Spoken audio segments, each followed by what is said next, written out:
नमस्कार मित्रों, आप सभी का स्वागत है हमारे चैनल स्पिरिचुअल नॉलेज में। आज हम आपको राजा नल और दमयंती के पूर्व जन्म की कथा सुनाएंगे। तो चलिए कथा शुरू करते हैं। किसी समय आभू पर्वत के पास आहुक नाम का एक भील रहता था। उसकी परम सुंदरी स्त्री का नाम आहुआ था।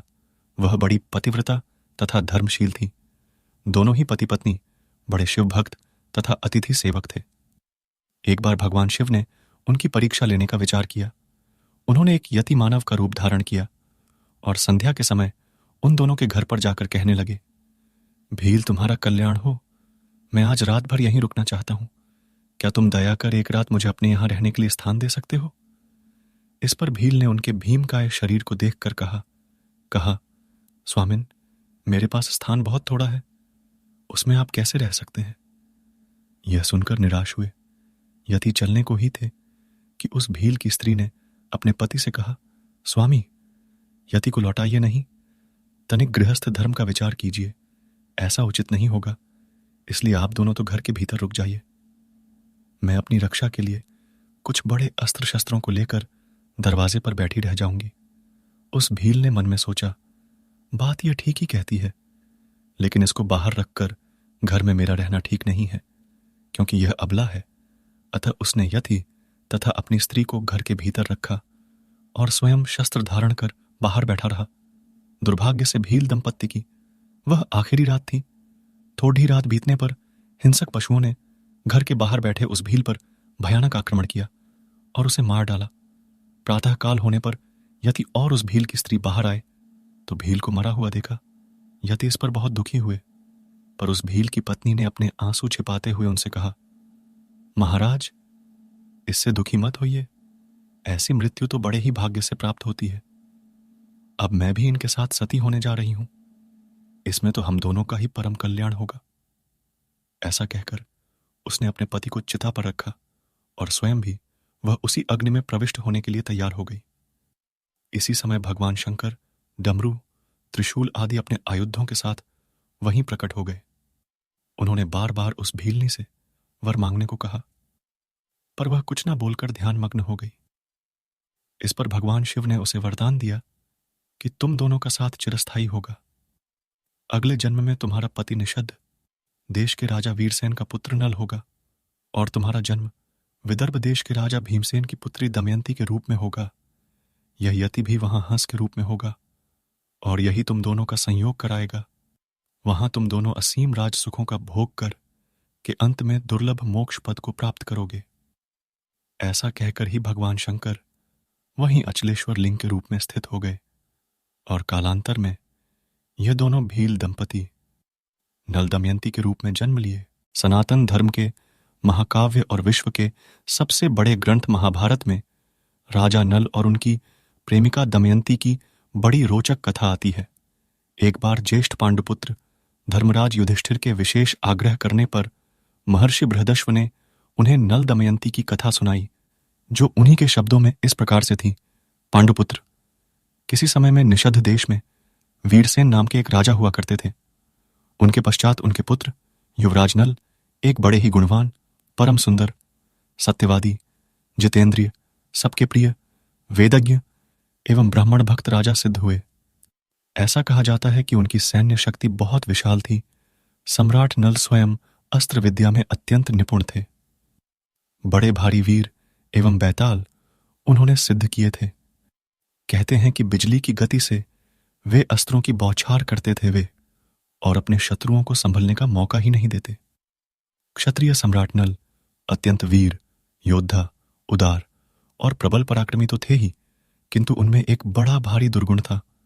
उन्हें द्यूत क्रीड़ा, जुआ खेलने का भी कुछ कुछ शौक था। उसी कालखंड में उनके राज्य से कोई शताधिक कोस दूर विदर्भ देश में भीम नाम के एक राजा राज्य करते थे। वे भी नल के समान ही सर्वगुण संपन्न और पराक्रमी थे, किंतु उन्हें कोई संतान नहीं थी। संतान शोक में उनका शरीर दुर्बल एवं कांति क्षीण होती जा रही थी। फिर उन्होंने अपनी सेवा व आतिथ्य सत्कार से दमन ऋषि को प्रसन्न कर लिया और उनसे वरदान स्वरूप 4 संतानें प्राप्त की थीं, जिनमें 3 पुत्र थे और एक कन्या थी। उन्होंने अपने पुत्रों के नाम रखे दम, दांत और दमन, और अपनी पुत्री का नाम उन्होंने रखा दमयंती। भीमसेन की कन्या दमयंती विलक्षण यौवन की स्वामिनी एवं रूपवती थी। उसके विशाल नेत्र, चौड़े कंधे, उन्नत एवं सुडौल वक्षस्थल तथा मनोहर कटिप्रदेश अप्सराओं को भी लज्जित करते थे। उसके बुद्धि विवेक को देखकर विद्वान भी चकित हो जाते थे। देवियों और यक्षिणियों में भी वैसी अभूतपूर्व सुंदरी कन्या कहीं देखने में नहीं आती थी। उन दिनों कितने ही भद्र पुरुष एवं स्त्रियां विदर्भ देश से निषद्ध देश में अपने कार्यों के चलते आते और राजा नल के सामने भीमसेन की पुत्री दमयंती के रूप और गुण का बखान करते। इसी प्रकार से निषद्ध देश से विदर्भ में जाने वाले लोग भी थे, जो दमयंती के सामने राजा नल के रूप, गुण और पवित्र चरित्र का वर्णन करते। कुछ काल बीतने पर इस प्रकार से दोनों के हृदय में एक दूसरे के प्रति पारस्परिक प्रेम का बीज अंकुरित हो गया। देव योग से एक दिन की घटना है। राजा नल ने अपने महल के सरोवर में कुछ हंसों को क्रीड़ा करते देखा। उन्होंने ठिठोली वश एक हंस को पकड़ लिया। हंस ने मनुष्यवाणी में उनसे कहा, आप मुझे छोड़ दीजिए तो हम लोग दमयंती के पास जाकर आपके गुणों का ऐसा वर्णन करेंगे कि वह आपको अवश्य वर लेगी। सम्राट नल सकते में आ गए, क्योंकि उस हंस ने उनके अंतर्मन में बसी हुई उनकी प्रेमिका को पहचान लिया था। उन्होंने हंस को छोड़ दिया। राजा से विदा लेकर वे सारे हंस उड़कर विदर्भ देश में गए। दमयंती अपने राजमहल के सरोवर के उन हंसों को देखकर बहुत प्रसन्न हुई और हंसों के पास जाने के लिए उनकी ओर दौड़ने लगी। दमयंती जिस हंस को पकड़ने के लिए दौड़ती, वही बोल उठता कि अरे दमयंती, निषद्ध देश में एक नल नाम का राजा है। वह देवताओं में श्रेष्ठ अश्विनी कुमार के समान सुंदर है। मनुष्यों में तो उसके समान सुंदर एवं तेजस्वी और कोई नहीं है। वह तो मानो साक्षात कामदेव ही है। यदि तुम उसकी अर्धांगिनी हो जाओ तो तुम्हारा जन्म और रूप दोनों सफल हो जाए। वे हंस लगातार दमयंती से ठिठोली कर रहे थे। उन्होंने दमयंती से कहा, अब हम लोगों ने तो देवलोक, गंधर्वलोक, मनुष्यलोक, नागलोक और पाताललोक को भी घूम घूम कर देखा है। नल के समान सुंदर पुरुष देखने में कहीं नहीं आया। जैसे तुम स्त्रियों में रत्न हो, वैसे ही नल पुरुषों में भूषण है। तुम दोनों की जोड़ी साक्षात रति और कामदेव की जोड़ी के समान होगी। दमयंती ने हंसते हुए उन हंसों से कहा, ओ हंसों, तुम नल से भी ऐसी ही बातें कहना। उसके बाद हंसों ने निषद्ध देश में लौटकर सम्राट नल से दमयंती का सारा संदेश कह दिया। हंसों के जोड़े के जाने के पश्चात दमयंती सम्राट नल की कल्पनाओं में खो गई। हंसों के मुख से सम्राट नल की कीर्ति गाथा सुनकर वह उनसे प्रेम करने लगी थी। वह इतनी अधिक प्रेमासक्त हो गई थी कि वह रात दिन उनका ही ध्यान करती रहती। वियोग में शरीर दुर्बल और कांति क्षीण पड़ने लगी थी उसकी। दीन अवस्था को प्राप्त हुई, वह सखियों से भी कटी कटी सी रहने लगी थी वह। किंतु उसकी सखियां उसकी इस अवस्था से परिचित थीं और उनसे रहा न गया। उन्होंने विदर्भराज से निवेदन किया कि महाराज, आपकी पुत्री अस्वस्थ हो गई है। आप यथाशीघ्र उसके स्वास्थ्य लाभ के लिए उचित कदम उठाएं। राजा भीमसेन पहले से ही इस संबंध में गंभीर थे। उन्होंने अपनी पुत्री के अस्वस्थ होने के संबंध में बड़ा विचार किया, राजवैद्य से विमर्श किया। अंत में वह इस निष्कर्ष पर पहुंचे कि मेरी पुत्री विवाह योग्य हो गई है, इसलिए यथाशीघ्र इसका स्वयंवर कर देना चाहिए। उन्होंने दूर देश के राजाओं को भी स्वयंवर का निमंत्रण पत्र भेज दिया और उन्हें सूचित कर दिया कि नृपतियों को दमयंती के स्वयंवर समारोह में उपस्थित होकर उसकी शोभा बढ़ानी चाहिए और मेरा मनोरथ पूर्ण करना चाहिए। देश विदेश के नृपति, सम्राट, हाथी, घोड़े और रथों की ध्वनि से पृथ्वी को मुखरित करते हुए सज धज कर विदर्भ देश में पहुंचने लगे। भीमसेन ने सबके स्वागत सत्कार की समुचित व्यवस्था की थी।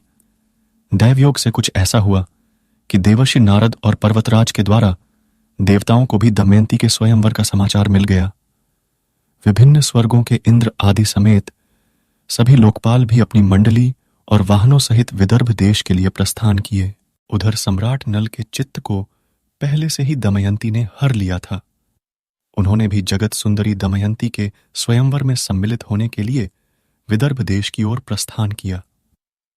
अलग अलग लोक के देवताओं ने अपने स्वर्ग से विमान द्वारा उतरते समय देख लिया था कि कामदेव के समान सुंदर और बलिष्ठ देहयष्टि वाले नल दमयंती के स्वयंवर के लिए जा रहे हैं। नल की सूर्य के समान कांति और लोकोत्तर रूप संपत्ति से वे देवता गण भी स्तब्ध हो गए।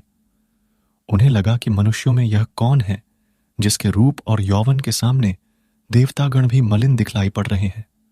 थोड़ी देर के आपस के वार्तालाप के पश्चात उन्होंने पहचान लिया कि यह सम्राट नल हैं।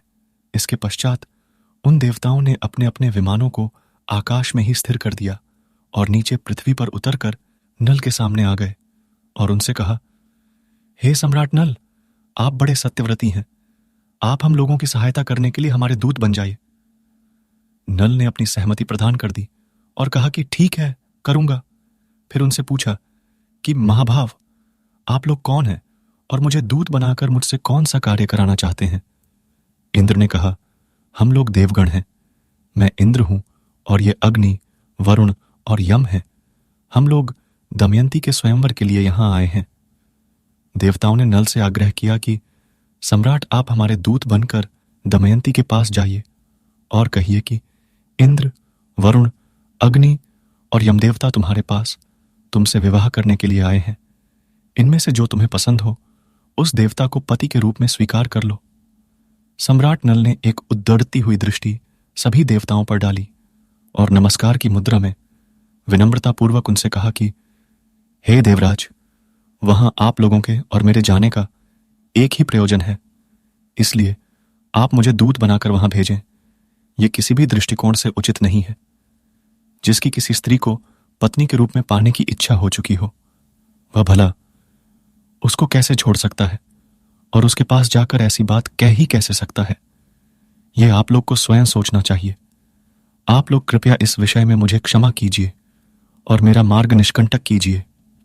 सम्राट नल के धधकते तेज के आगे सभी देवता मार्ग से हट गए। अंततः वह घड़ी आई जिसकी सभी को प्रतीक्षा थी। दमयंती का स्वयंवर हुआ और वहां एक ऐसी घटना घटी जिसने कियों को आश्चर्य में डाल दिया।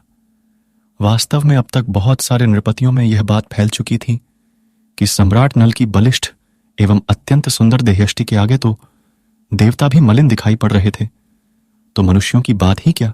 इन्हीं सब कारणों से उस स्वयंवर में न केवल धरती के राजा बल्कि देवता भी सम्राट नल का रूप धरकर आ गए।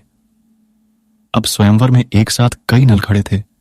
सभी लोगों के साथ साथ विदर्भ नरेश भीमसेन भी परेशान थे कि असली नल कौन होगा, लेकिन दमयंती जरा भी विचलित नहीं हुई। उसने अपने अंतःचक्षुओं से ही अपने असली नल को पहचान लिया। दमयंती को इस प्रकार से अपने हृदय सम्राट नल को पहचानते देखकर समस्त देवताओं ने भी उन दोनों का अभिवादन किया और धरती के नृपतियों ने उनका अभिनंदन किया। इस तरह आंखों में झलकते भावों से ही दमयंती ने असली नल को पहचानकर अपना जीवन साथी चुन लिया था। नव दंपत्ति को देवराज इंद्र समेत सभी देवताओं का आशीर्वाद प्राप्त हुआ। दमयंती निषद्ध नरेश राजा नल की महारानी बनी। दोनों बड़े सुख से समय बिताने लगे। दमयंती एक दिव्य स्त्री थी। पतिव्रता स्त्रियों में वह शिरोमणि थी। अभिमान तो उसे कभी छू भी न सकता था। कालानुक्रम में दमयंती के गर्भ से एक पुत्र और एक कन्या का जन्म हुआ।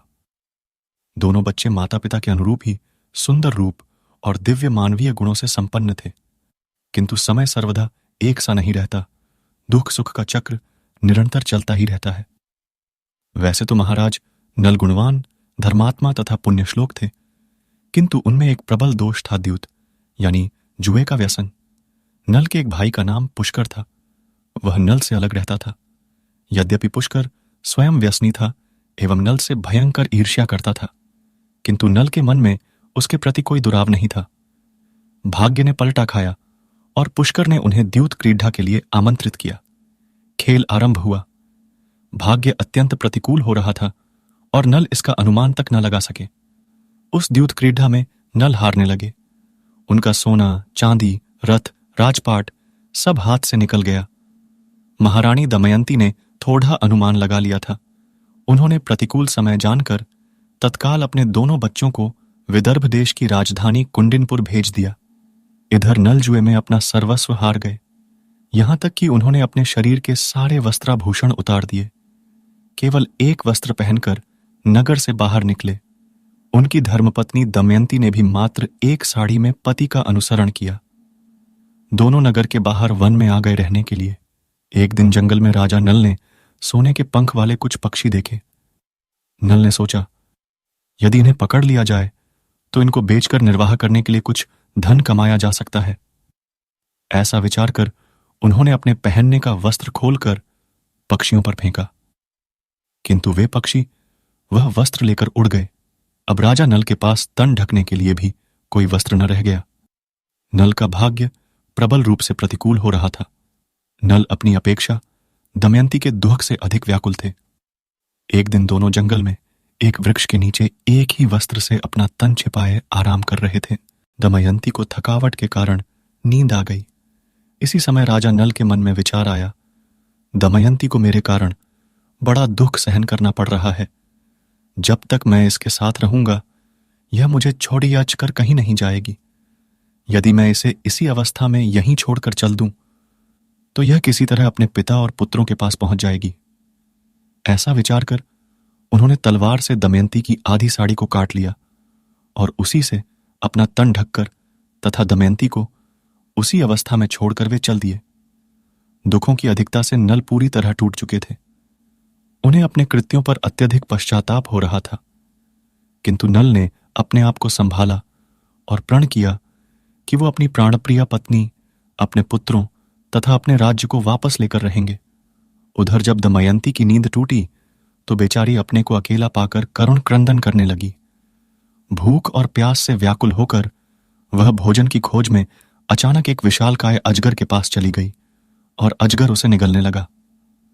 दमयंती की चीख सुनकर एक बहेलिया ने उसे अजगर का निवाला होने से बचाया, किंतु वह बहेलिया स्वभाव से दुष्ट था।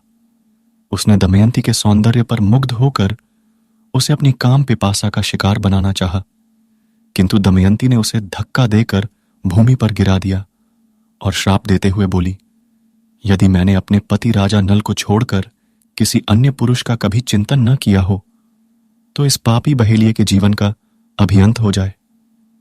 दमयंती की बात पूरी होते ही वह बहेलिया मृत्यु को प्राप्त हो गया।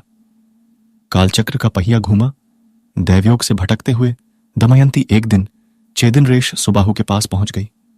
राजा सुबाहु विदर्भराज भीमसेन के मित्र थे। उन्हें नल और दमयंती की दुर्दशा की कहानी सुनकर अत्यंत कष्ट हुआ।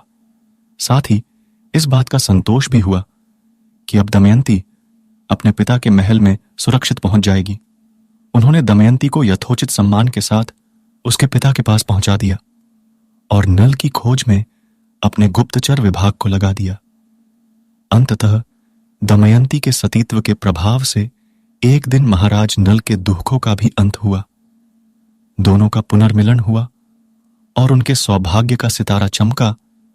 राजा नल को उनका राज्य भी वापस मिल गया। दोस्तों, आज की वीडियो में इतना ही था।